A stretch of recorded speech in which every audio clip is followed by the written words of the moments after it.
C'est dingue, comme nous les mecs, nous ne sommes pas prêteurs. Notre précaré, c'est un rectangle vert, un lopin de terre avec acte de propriété fourni dès la naissance. Mon foot, pas touche. Et l'occupation du territoire ne date pas d'hier. On a tendance à penser que femmes et football, c'est une histoire qui débute. Une amourette qui passait par là au printemps naissant. En fait, c'est plus je t'aime moi non plus et depuis un sacré bail. Le premier match de football féminin en France s'est déroulé le 30 septembre 1917 entre deux équipes de la Société Féminin Sport, au sein duquel se développe le football féminin, entre l'équipe Thérèse Brûlé et l'équipe Suzanne Lébrard. Donc elles jouent en fait entre elles un dimanche sur un stade parisien. Les pionnières sont essentiellement des employés, des ouvrières, quelques intellectuels aussi. Elles n'ont pas de revendications concernant par exemple le droit de vote qui est la revendication de l'époque. Ce qui va vraiment mettre en lumière le football féminin, c'est une rencontre franco-anglaise qui a lieu en 1920. Et il y a un public très très nombreux, on sent une ferveur, elles sont même poursuivies dans la rue, acclamées. Ça démarre effectivement plutôt bien. Mais très vite, des critiques vont être émises, notamment de la part des journalistes, de footballeurs ou bien même des médecins qui trouvent que c'est une pratique dangereuse pour la femme. La valeur du jeu des footballeuses est si faible qu'une équipe de garçons de 12 ans l'emporterait sur elle à la fois par le maniement du ballon et par l'intelligence de jeu. Gabriel Hannot, créateur de la Coupe d'Europe. C'était il y a des années, je pense pas que quelqu'un puisse le dire maintenant, sincèrement. Faut oser dire ça quand même. Ou alors c'est que il aime pas le sport tout court. S'il y a des femmes qui veulent jouer au football, libre à elles. Pourvu que cela se passe sans spectateurs, car les spectateurs qui se groupent autour de telles compétitions n'y viennent point pour voir du sport. Pierre de Coubertin, rénovateur des Jeux Olympiques.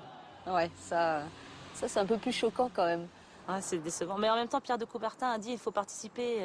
C'est mieux. L'essentiel, c'est de participer. Moi, je suis pas dans cette optique. Pour moi, participer, ça sert à rien. Quand on est compétiteur ou au niveau, c'est pas participer qu'on veut, c'est gagner. Donc, je suis pas toujours d'accord avec Pierre de Coubertin. Il est intolérable que des femmes se donnent en spectacle en osant courir après un ballon. Et si elles le font tout de même, ce doit être dans un terrain rigoureusement clos et inaccessible au public. Henri Desgranges, créateur du Tour de France. Pour moi, tout ça, c'est des réflexions machistes. Donc elles subissent à la fois des critiques, des moqueries, des railleries et progressivement des interdictions de pratiquer. La fédération s'en sépare en 1933. Le régime de Vichy va interdire le football féminin en 1941, considérant qu'il est néfaste pour les femmes. Donc il est interdit aussi en Angleterre, en Allemagne. C'est vraiment une période noire. Donc il disparaît durablement jusque dans les années 60. Du football féminin, il y a de quoi faire dresser dans leur tombe les instigateurs du football. Cependant, à Saugues, dans la Haute-Loire, dimanche après-midi, se déroulait une rencontre de mini-football féminin qui opposait une équipe de la faculté de médecine de Clermont-Ferrand, maillot rayé noir et blanc, et une équipe de la faculté des lettres, maillot uni. Malgré leur charme, ces footballeuses d'un jour ne parvinrent pas à nous convaincre que le football s'ajoutera à la liste des sports déjà pratiqués par les femmes. Mais le rire suppléa au suspense et la rencontre devait voir la victoire par 2-1 de la faculté de médecine. Le football féminin réapparaît dans les années 60 à l'occasion de fêtes. Donc il est utilisé en départ comme une parodie. L'idée est qu'en faisant jouer des femmes en short sur les terrains, on devrait pouvoir attirer un public nombreux à une époque où les spectateurs se pressent moins autour des stades. Oui, vous ne rêvez pas, ce sont bien des filles. Le football féminin est une attraction dont ne pouvait se passer le public vauclusien.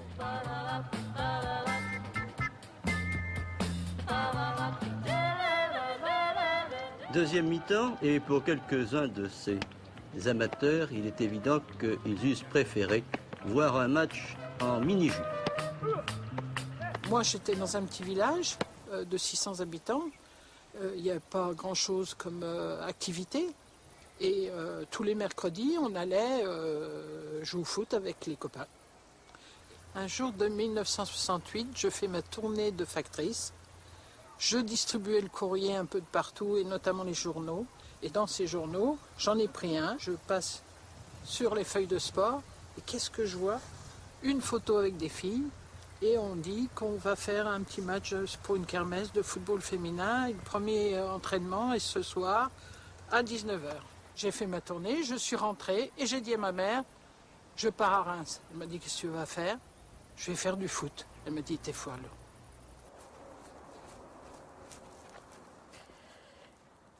Gardienne de but de l'équipe de Reims en 1968. C'était un entrefilet de quelques lignes. Hein.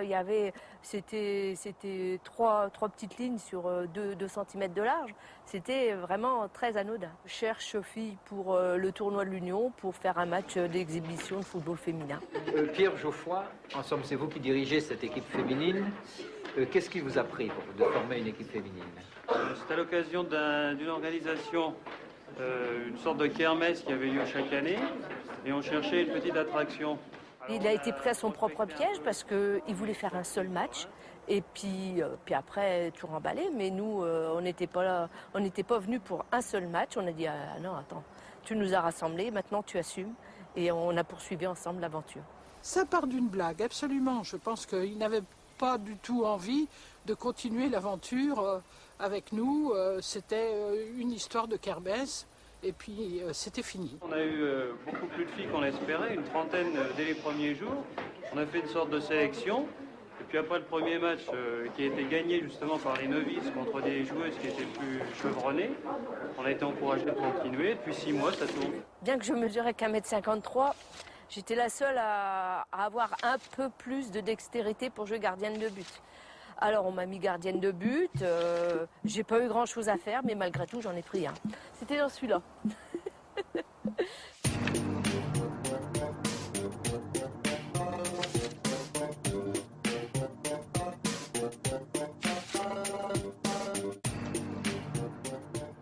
C'est un sport assez violent et les sports violents doivent être en principe interdits aux femmes. Un choc assez violent sur le sein amène un hématome. Je pense que c'est une curiosité érotico-comique un peu qui amène les gens, et les hommes en particulier, à venir voir les matchs de sport pratiqués par des filles. Ils étaient un petit peu moqueurs, un petit peu beaucoup, parce qu'on nous faisait des réflexions. Tu ferais mieux d'aller faire ta vaisselle ou de repriser tes chaussettes, parce qu'encore à l'époque, on reprisait les chaussettes. Et puis le ballon, tu vas l'attraper. Attends, t'en attraperas un autre à jour. Hein? Bien souvent, moi je fermais les écoutilles parce que c'était pas mon truc. Mon truc, c'était jouer au foot. Jouer au foot. J'aurais tout donné. Je n'ai pas participé au mariage de mes frangins. Je venais juste à la sortie de l'église, leur faire coucou, un bisou et hop, je repartais au match. Mais c'était ma vie.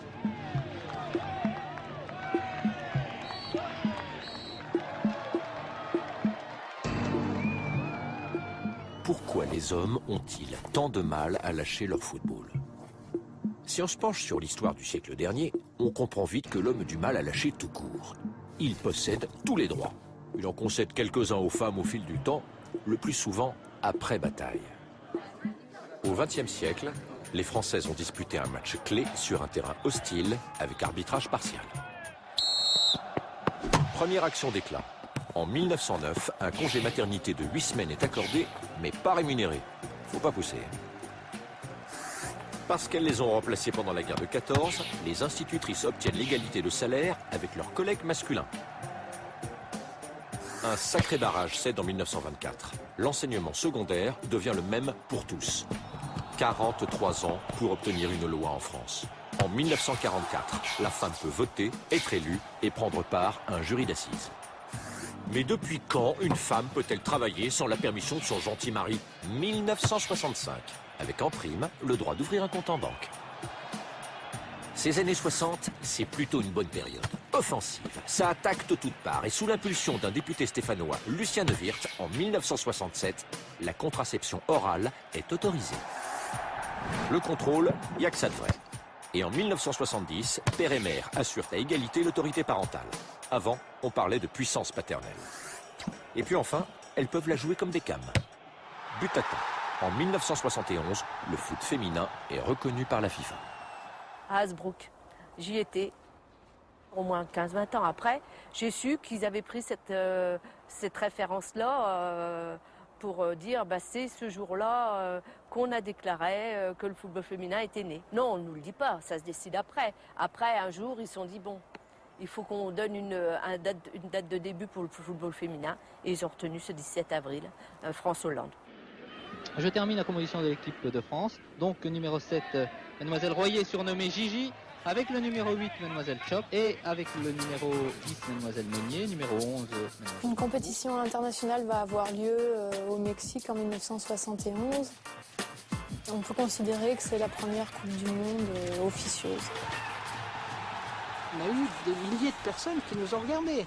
Moi, je me vois signer sur des t-shirts, sur des vestes, sur les bras. On ne se sentait plus, là. Moi, je suis rentrée un samedi. Le lundi, ma mère me dit « tu fais la vaisselle », alors que pendant un mois, j'étais une reine. Et on redescend comme ça, on se dit bah « oui, ici, c'est pas comme ça. On est dans notre petit football féminin. On a été voir quelques étoiles pendant un mois et c'est merveilleux. Ça fait de très bons souvenirs. Avec le foot, j'ai gagné 50 lire. Pourquoi ? Parce qu'à l'époque, en 69-70, il n'y avait pas de fédération, on n'était pas reconnu par le football féminin.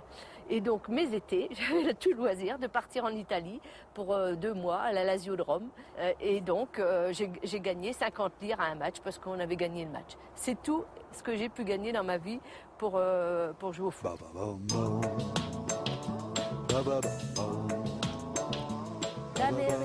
L'Amérique, je veux la voir et je l'aurai. On a été faire une tournée de propagande là-haut, à New York, dans le New Jersey, à Toronto, à Montréal. Tous les 3 jours, on jouait contre l'AS Roma. On a amené pour nous le football féminin, mais pour eux, c'était le soccer. Et après, c'est les filles qui maintenant font plus de football féminin que les garçons dans ces pays-là. C'est comme un contre-pied fait à l'histoire, comme un passement de jambes à la logique. Un petit pont à tous nos compatriotes qui disaient « aux cuisines, les bonnes femmes ».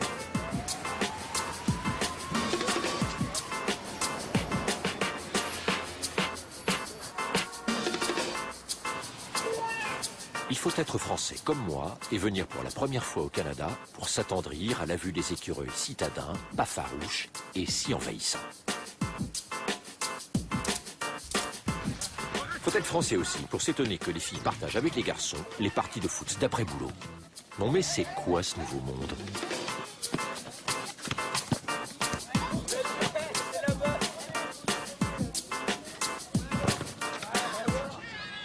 À Montréal, il y a 300 terrains de football. Enfin, 300 terrains de soccer, comme ils disent. Et sur ces terrains, ils poussent des fillettes par brassée, des filles par bouquet, des jeunes femmes dans toutes les surfaces de réparation.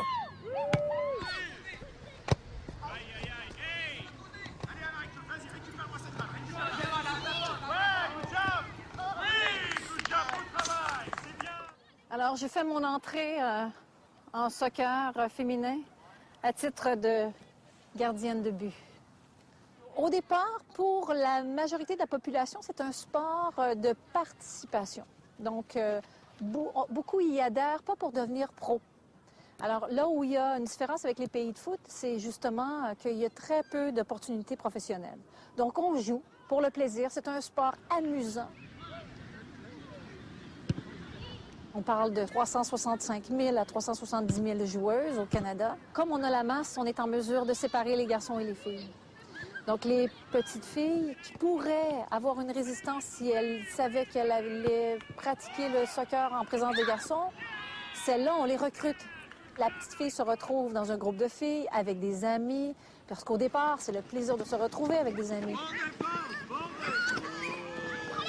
Dans la mentalité des gens, il n'y a pas d'obstacle parce qu'on ne considère pas que c'est un sport pour les garçons. Et je vais plus loin en disant que certains pensent même que c'est un sport plus pour les filles que pour les garçons. OK, back up, back up, back up!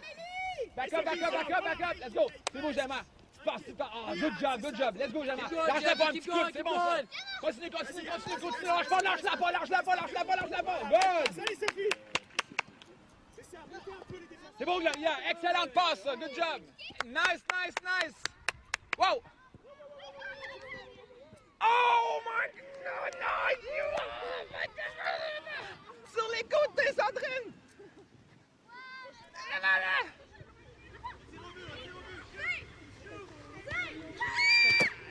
RDS vous présente le soccer de la MLS. Bonsoir tout le monde, on vous souhaite la bienvenue à la présentation de ce reportage. Bonsoir Patrick. Bonsoir Michel. On retrouvera dans quelques instants Claudine Deauville et Jean Gounel, bien sûr, pour la description et l'analyse de ce match.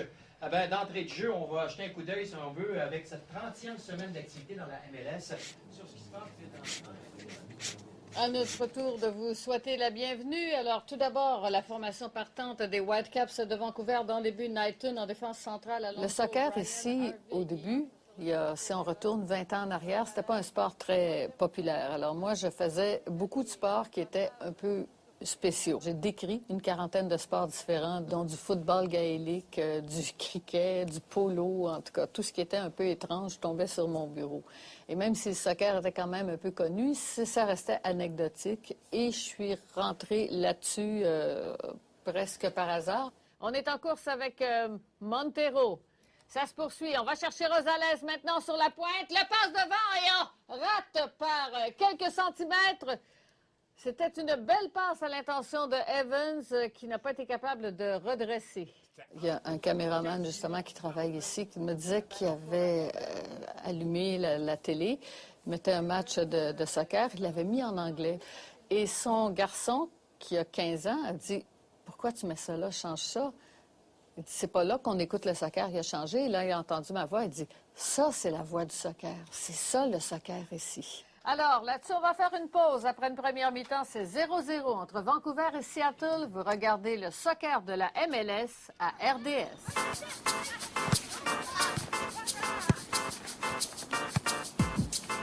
Des filles sur tous les terrains sans que les mecs y trouvent quelque chose à redire. Un commentateur national qui est une commentatrice. Le ballon canadien ne tourne pas rond. Enfin, pas rond comme chez nous.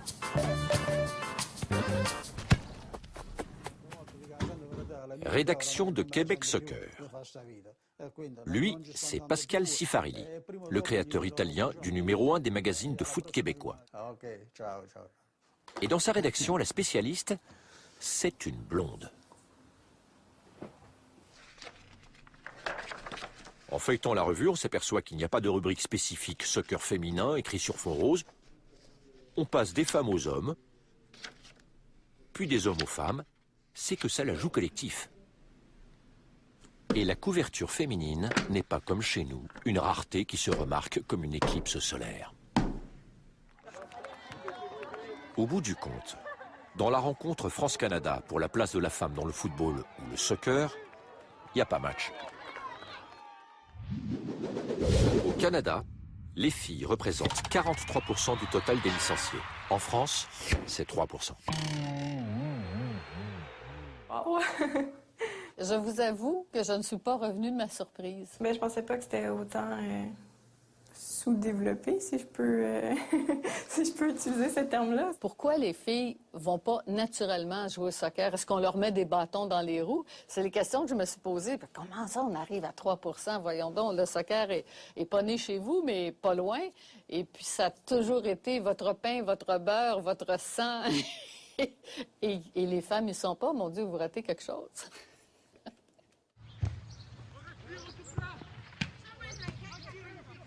Faudrait pas non plus croire qu'au Canada, l'homme oublie d'être homme. Les sports de mecs sont pas les mêmes, c'est tout.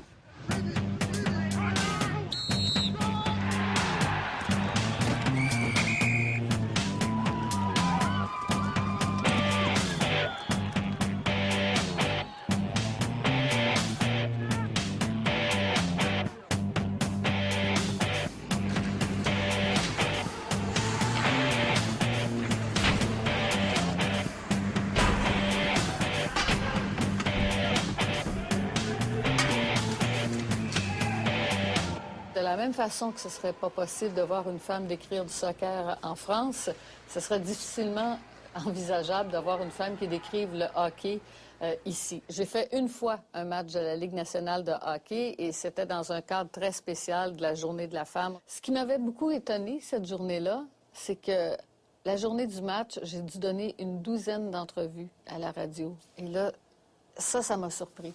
Parce que je me disais, mais là, écoutez, je fais un match de hockey. On s'entend, là, je suis pas en train de militer pour le droit de vote des femmes en Afghanistan. Là, c'est du sport. Et ça cause encore autant de remous qu'une femme fasse un match de hockey. Ça m'avait un peu surprise. C'est là que j'ai pris conscience. Je dis, on est encore là. On est encore là. On va dire de 2010 que vraiment en France, j'ai pu vivre de ma passion et que je suis devenue complètement professionnelle. Avant, c'était aux États-Unis où j'étais complètement professionnelle, je ne faisais que du foot. Et en revenant en octobre 2010, là, j'ai vraiment vu qu'à l'OL, ça avait pris une autre dimension et que, au niveau des objectifs et des ambitions, c'était devenu du très très haut niveau. Moi, je l'ai toujours dit, aux filles, quand je suis arrivé, il faut être champion d'Europe. Si on est champion d'Europe, on va mettre un pied. Ainsi de suite, on est en train de mettre le deuxième, et déjà avec une confirmation, et de s'imposer. De montrer qu'on n'est pas des baltringues, qu'on est capable de jouer, on est capable de procurer du spectacle, on est capable d'amener 20 000 spectateurs dans ce stade.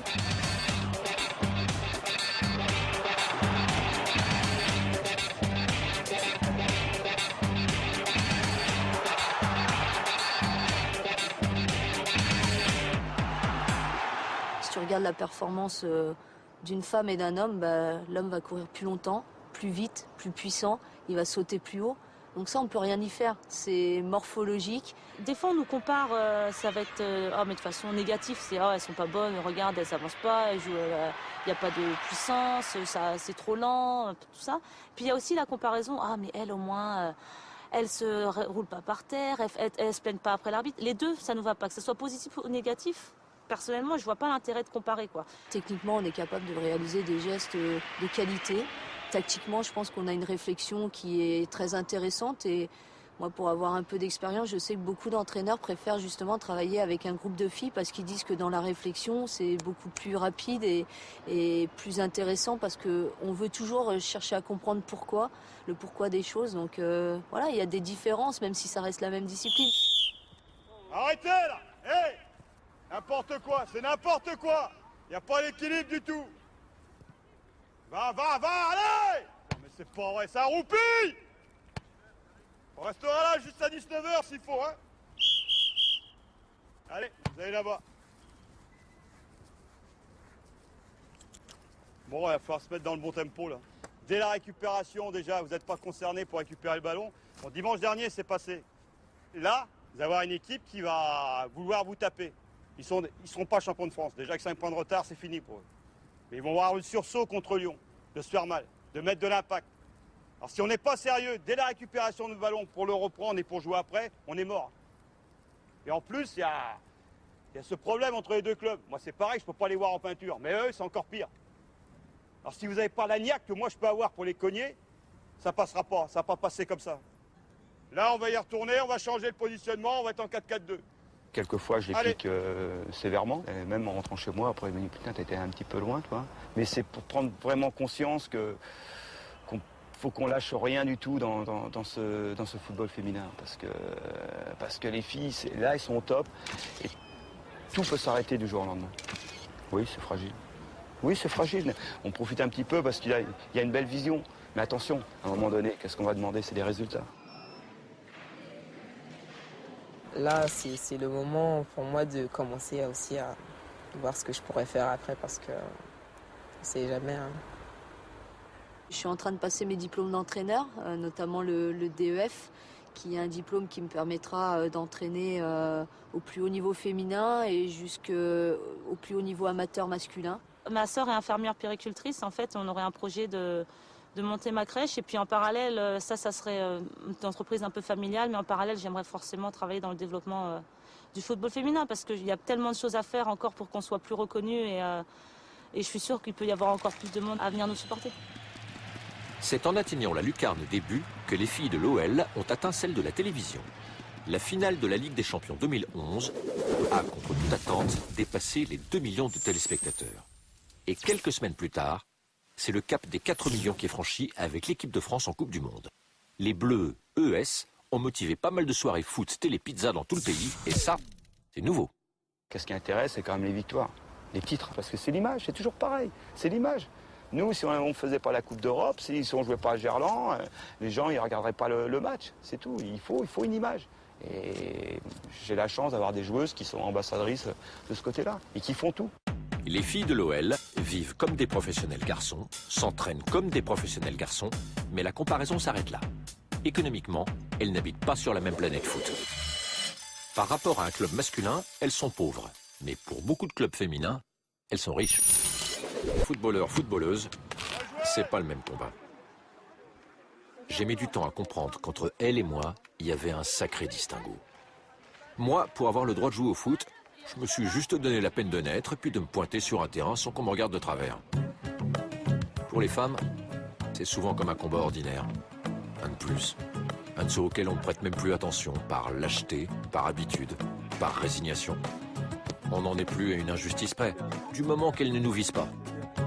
Le football, c'est le sport universel, c'est ce qu'on dit. Alors ça en dit long.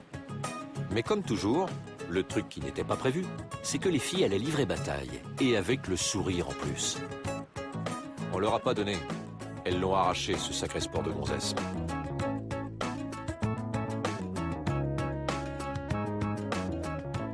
Sport de gonzesse, bon, moi ça m'arrive de temps en temps, jouer comme des gonzesses. Parce qu'elles savent très bien quand je dis ça, c'est danseuse. Le foot féminin n'a pas à être viril, quoi. On ne veut pas se rapprocher des hommes, on veut avoir notre identité propre. Non, c'est vraiment un sport de contact et c'est un sport pour les filles. C'est un sport pour les filles.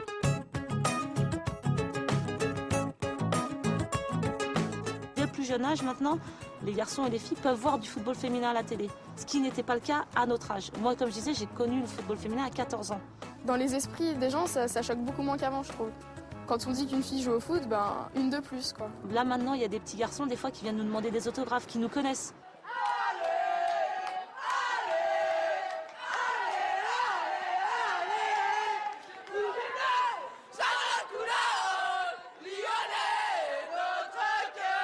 Le football féminin, ça a été toujours une histoire de vagues. À un moment, ça montait un petit peu, les gens commençaient à s'intéresser à nous, et puis ça retombait dans le creux. Et là, on est à une époque du football féminin qui est formidable. On sent une effervescence qui pourrait laisser penser que le football féminin va se développer. Mais au niveau des mentalités, on retrouve quand même la plupart des poncifs qui se sont développés au cours du XXe siècle, même s'ils s'expriment peut-être moins ouvertement. On a encore du progrès à faire, ne serait-ce que dans l'égalité des salaires aussi. Par rapport au même travail, la femme actuellement n'a pas toujours le même salaire. Donc il faut évoluer, il faudra toujours évoluer et la partie n'est pas encore gagnée.